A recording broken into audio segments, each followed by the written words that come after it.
नमस्ते दोस्तों, आप सभी का स्वागत है आपके अपने YouTube चैनल सरकारी शिक्षा पे। अब हम बात करते हैं कक्षा 9 की विज्ञान की कार्य पुस्तिका में। हमने पुराने 2 वीडियो में आधार रेखा आकलन कर लिया है और चैप्टर 1 के कार्यपत्रक कर लिए 1 से 4। अब ये है चैप्टर 2, क्या हमारे आसपास के पदार्थ शुद्ध हैं, उससे रिलेटेड चैप्टर है।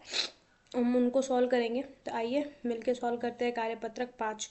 जो बच्चे सिर्फ आंसर लिखने के लिए आए हैं फटाफट से आगे आगे करके सॉल्यूशन लिख सकते हैं, और जो बच्चे एक्सप्लेनेशन के साथ समझने आए हैं वो पूरा वीडियो अंत तक देखें विदाउट स्किपिंग के लिए। सो आइए शुरू करते हैं। प्रश्न नंबर 1। वायुमंडल में वायु का संगठन वृत्ताकार आरेख द्वारा प्रदर्शित कीजिए।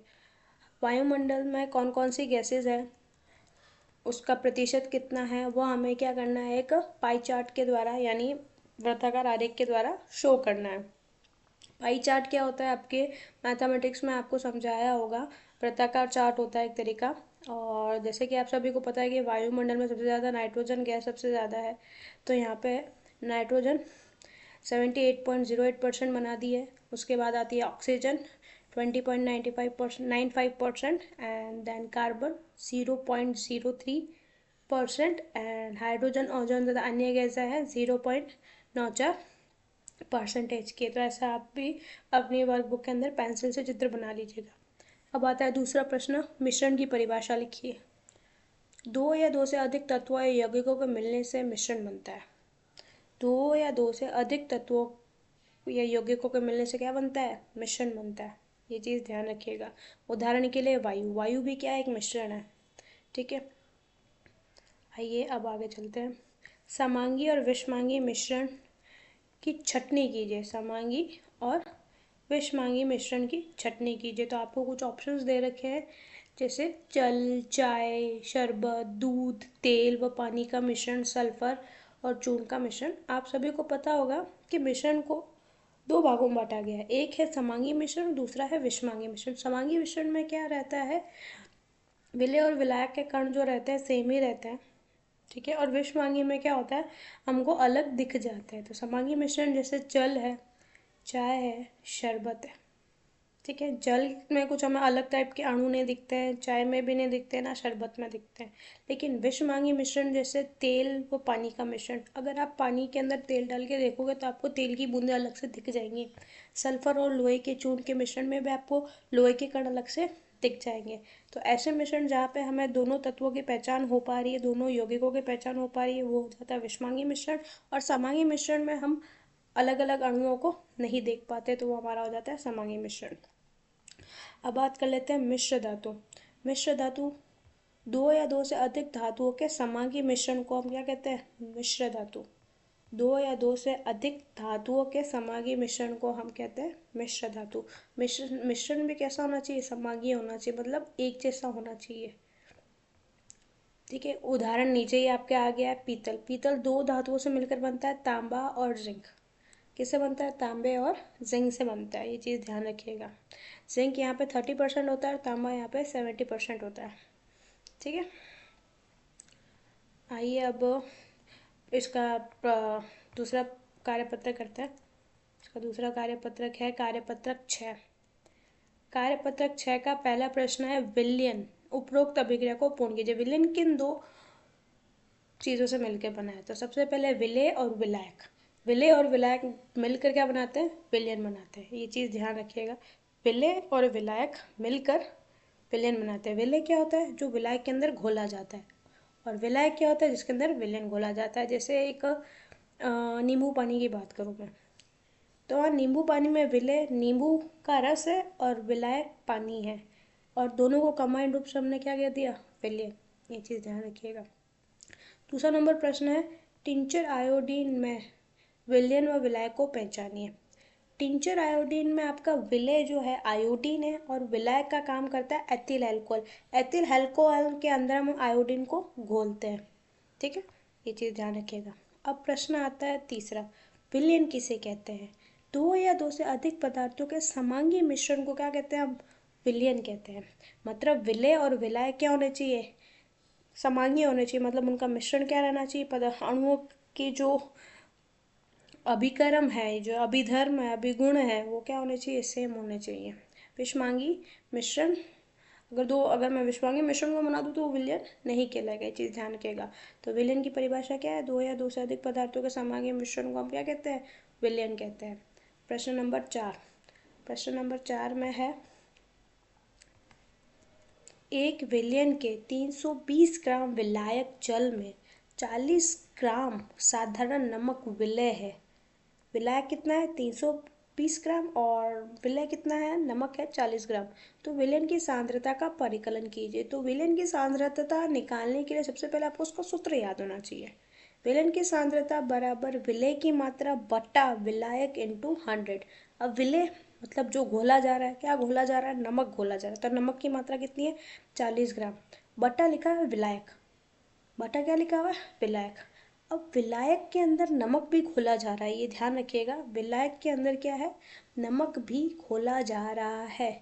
तो विलयन 320 और 40 भी घोला जा रहा है, तो 320 प्लस 40 लिखेंगे, तो आपका इंटू मल्टीप्लाई करेंगे, ठीक है। सिर्फ 320 नहीं लिखना है, ये चीज़ ध्यान रखिएगा, क्योंकि 320 प्लस 40 में हो गया विलय, क्योंकि आपने 40 ग्राम फिलर के अंदर, पानी के अंदर 320 ग्राम पानी के अंदर हमने 40 ग्राम का नमक भी मिलाया है, तो उसको भी आपको ऐड ऑन करने का। सिर्फ आप 320 का भाग लगा के निकालेंगे तो आंसर गलत हो जाएगा।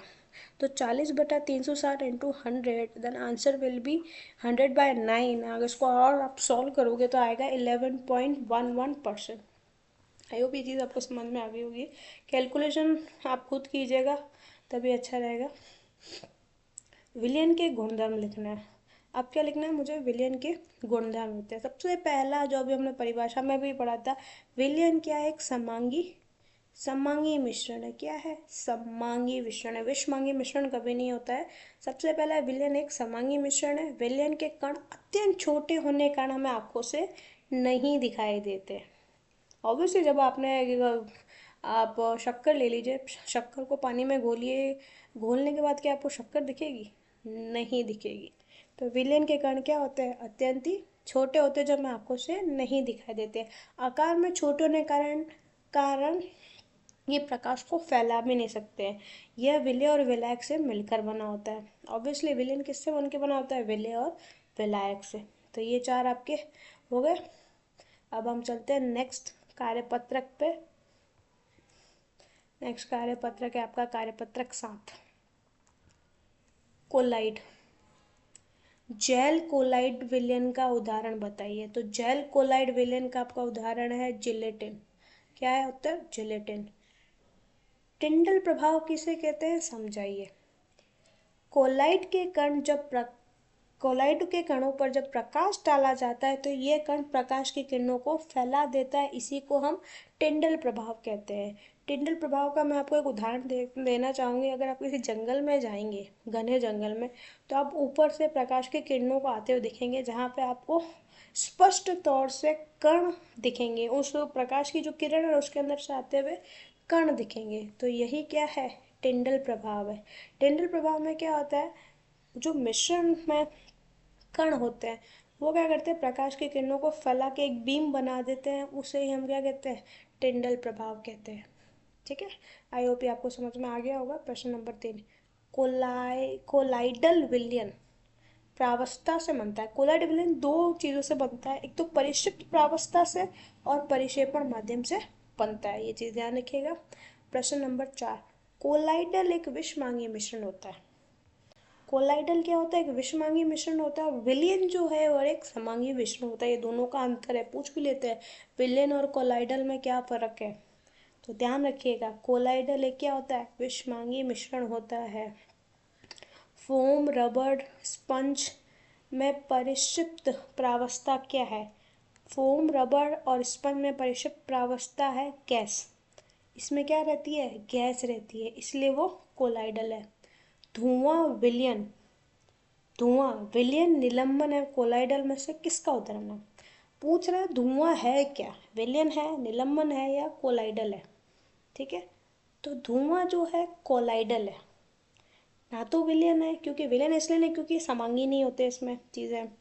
निलंबन नहीं है क्योंकि ये पूर्ण तरह से विषमांगी भी नहीं है, क्योंकि इसके अंदर जो कण होते हैं छोटे छोटे, जो ठोस कण है वो बहुत छोटे होते हैं, इसलिए इसको निलंबन में नहीं रखा जा सकता। इसलिए ये क्या है, कोलाइडल है। कोलाइडल है और इसमें परिक्षिप्त अवस्था है ठोस, और माध्यम क्या रहता है, गैस। ठीक है। अब हमें लिखना है प्रश्न नंबर 7 में कोलाइडल के कोई 3 गुणधर्म लिखना है। क्या लिखना है, 3 गुणधर्म। तो सबसे पहला, ये एक विषमांगी है। कणों के आकार सूक्ष्म होने के कारण ये आंखों से नहीं दिखाई देखा जा सकता, लेकिन ये इतना बड़ा होता है कि प्रकाश के किरणों को फैला देता है। निलंबन और कोलाइडल में यही फर्क है। निलंबन के अगर गुणधर्म पूछ ले तो उसमें भी यही लिखना है, ये एक विषमांगी मिश्रण है, कणों का आकार बड़ा होने के कारण ये प्रकाश को पूर्ण रूप से फैला देता है। ठीक है। लेकिन जो कोलाइडल है वो विलयन और निलंबन के बीच की अवस्था है। बट ये क्या होता है, विषमांगी होता है, और कण जो है निलंबन से छोटे होते हैं और विलयन से थोड़े बड़े होते हैं, जो प्रकाश की किरणों को फैला देते हैं।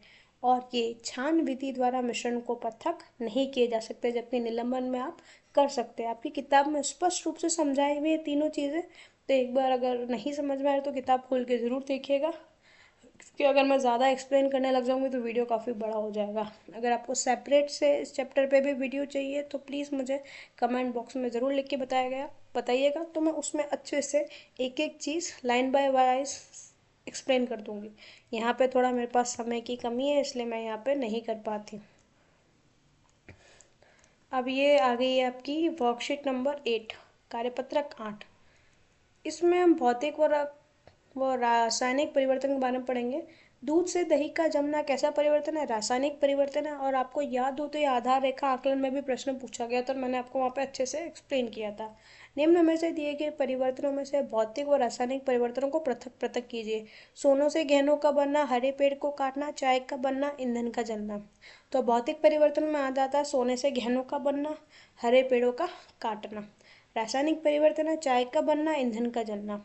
क्यों है, भौतिक परिवर्तन क्या होता है, हमेशा उत्क्रमणीय होते हैं, कि एक बार जो चीज़ बन गई उससे हम वापस भी वो चीज़ प्राप्त करते हैं। जैसे सोनों से हमने गहने बना लिए, तो गहनों को पिघला के वापस हम सोना भी प्राप्त कर सकते हैं। सिमिलरली रासायनिक परिवर्तन, चाय का बनना, आपने चाय के अंदर पानी डाला, पत्ती डाली, शक्कर डाला, फिर दूध डाला। अगर मैं आपको बोलूँ कि आप इसको वापस रिवर्स करके पानी अलग कर सकते हो, चाय निकाल सकते हो, शक्कर निकाल सकते हो, नहीं।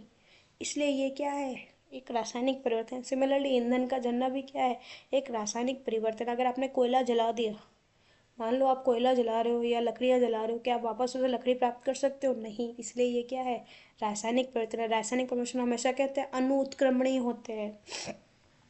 अवस्थाओं का अंतर रूपांतरण एक भौतिक परिवर्तन है, मतलब ठोस से द्रव में बदल रही है, द्रव से गैस में बदल रही है, ये कैसे परिवर्तन है, ये भौतिक परिवर्तन है। अंतर रूपांतरण का मतलब ये है। ठीक है। अब है भौतिक व रासायनिक परिवर्तन में अंतर। बहुत है, साइमल्टेनियसली चलेंगे तो हमें याद हो जाएंगे फटाफट। भौतिक परिवर्तन क्या है, अस्थायी है। जैसे आपने जल से जल को जमाया तो क्या बन गया आपका, बर्फ। अब बर्फ को आप वापस बाहर रखेंगे तो वापस क्या बन जाएगा, पानी बन जाएगा। तो ये क्या, अस्थायी है। लेकिन रासायनिक परिवर्तन स्थायी है। वही चाय वाला एग्जाम्पल, आपने सब चीज़ें मिला के चाय बनाई, दूध, पत्ती, शक्कर, ठीक है। अब क्या वापस उसमें से आप उसको पीछे थोड़ा ना कर सकते हो निकाल के, कि भाई चाय निकाल लूँ या मैं शक्कर निकाल लूँ, नहीं निकाल सकते। वो स्थायी है, वो चाय बन चुकी है। तो रासायनिक परिवर्तन क्या होता है, स्थायी। भौतिक परिवर्तन में कोई नया पदार्थ नहीं बनता है। अगेन एग्जाम्पल जल के लेते हैं, जल से आपने बर्फ बनाया, बर्फ बनाया तो कुछ नया पदार्थ नहीं बना, वो वापस पिघलेगा तो जल ही बनेगा। लेकिन इसमें क्या होता है, रासायनिक परिवर्तन में नए पदार्थ बन जाते हैं। आपने चाय पानी लिया, उसमें पत्ती डाली, उसमें शक्कर डाली, फिर आपने दूध डाला, तो आपके लिए क्या हुआ, एक नया पदार्थ बन गया। जल से चाय कितनी अलग है। तो रासायनिक परिवर्तन में क्या होता है, नए पदार्थ का निर्माण होता है। और जैसा कि मैंने अभी आपको बताया था कि भौतिक परिवर्तन क्या होता है, उत्क्रमणीय होता है। जो आप अभिकारक काम में ले रहे हो उत्पाद बनाने के लिए, उत्पाद से वापस आप अभिकारक भी प्राप्त कर सकते हो, लेकिन उत्क्रमणीय में ऐसा नहीं होता है। अगेन एग्जाम्पल चाय का ले लो, ठीक है। अब चलते हैं हम आगे वाले परिवर्तन पे। भौतिक व रासायनिक दोनों परिवर्तनों को दर्शाने वाला कोई उदाहरण बताओ। तो मोमबत्ती का जलना, मोमबत्ती का जलना है, भौतिक परिवर्तन भी है और रासायनिक परिवर्तन भी है। कैसे, कि आप मोमबत्ती को आप वापस भी तो ले सकते हो, उसका मोम पिघल गया, उसको आपने इकट्ठा कर लिया, उसको वापस जला दिया, और जलना रासायनिक परिवर्तन है। ठीक है। मोमबत्ती आप वापस भी तो प्राप्त कर सकते हो। एक मोमबत्ती आपने कटोरी में रखी और उसका मोम पिघल पिघल के नीचे ही तो इकट्ठा हो रहा है, ठीक है, वापस नीचे इकट्ठा हो रहा है, और वो ईंधन जल रहा है तो वो रासायनिक परिवर्तन दिखा रहा है, और वो मोम जो नीचे इकट्ठा हो रहा है उससे आप वापस मोमबत्ती भी तो प्राप्त कर सकते हो। आपको क्या करना है, एक बाटी तो आप लगा के लगानी है। तो ये क्या हो जाएगा, आपका भौतिक और रासायनिक परिवर्तन का अच्छा एग्जाम्पल है। अब लास्ट है कार्यपत्रक 9। उस धातु का नाम लिखिए जो कमरे के तापमान पर द्रव अवस्था में पाई जाती है। तो मैंने यहाँ पे एक लिखी है पारा या मरकरी, आपकी बुक में एक और दे रखी है ब्रोमीन। ब्रोमीन भी क्या है, कमरे के तापमान पर पाई जाती है। अगर कोई पूछ ले पारे के अलावा बताओ तो आंसर इज ब्रोमीन। किन्हीं 3 उपधातुओं के नाम लिखो, तो बोरोन, सिलिकॉन, जर्मेनियम, ठीक है। यौगिक को परिभाषित करते हुए कोई 2 उदाहरण लिख ले। यौगिक क्या है, 2 या 2 से अधिक तत्वों का एक निश्चित अनुपात में, क्या लिखा मैंने यहाँ पे, ये लाइन लिखनी बहुत जरूरी है, निश्चित अनुपात में रासायनिक संयोजन से यौगिक का निर्माण होता है। 2 या 2 से अधिक तत्व जो मिल रहे हैं वो एक निश्चित अनुपात में मिलेंगे, तभी एक यौगिक का निर्माण होगा। ये चीज़ ध्यान रखिएगा। एग्जाम्पल है NaCl। अब है आपका चौथा प्रश्न, निम्नलिखित यौगिकों में उपस्थित तत्वों के नाम लिखिए। तो हाइड्रोजन ब्रोमाइड, तो आप देख सकते हैं नाम से स्पष्ट हो रहा है कि इसमें हाइड्रोजन है और ब्रोमाइड में ब्रोमीन है। पोटेशियम आ जाएगा और सल्फेट के अंदर सल्फेट आ जाएगा, ठीक है। क्वेश्चन नंबर 5, आघातवर्धनीयता का कोई एक उपयोग लिखिए। तो इसका उपयोग है, इस गुण के कारण धातुओं को पीट पीट कर पतली धातुओं को चादर में बदला जाता है। आघातवर्धनीयता मतलब जब आप किसी धातु पे आघात करते हैं तो वो क्या हो जाती है, फैल जाती है। तो लोहे का कोई आपने लोहे की धातु लिया, आप उस पर बार बार हथौड़ा मारेंगे तो वो क्या करेगा, फैलेगा, टूटेगा नहीं, फैलेगा। यही अगर आपने अधातु पे पत्थर मारा, या जैसे कोयला हो गया, ग्रेफाइट हो गया, ये सब क्या है, अधातु, अगर आपने उस पर हथौड़ा मारा तो वो तो क्या हो जाएगा, टूट जाएगा। लेकिन धातुओं के साथ ऐसा नहीं होता है। जब आप धातु पे हथौड़ा चला रहे हो या उस पर कोई भी आघात कर रहे हो किसी पर, तो वो क्या हो जाती है, फैलती है, ठीक है। धातु और अधातु में कोई 3 अंतर लिखना है। धातु सबसे पहले होती है चमकीली, सोना चांदी कुछ भी देख लो चमकीली होती है। अधातु अधिकांशतः चमकीली नहीं होती है, ग्रेफाइट हो गया, कोयला हो गया, आप देख लो कभी भी चमकते नहीं है।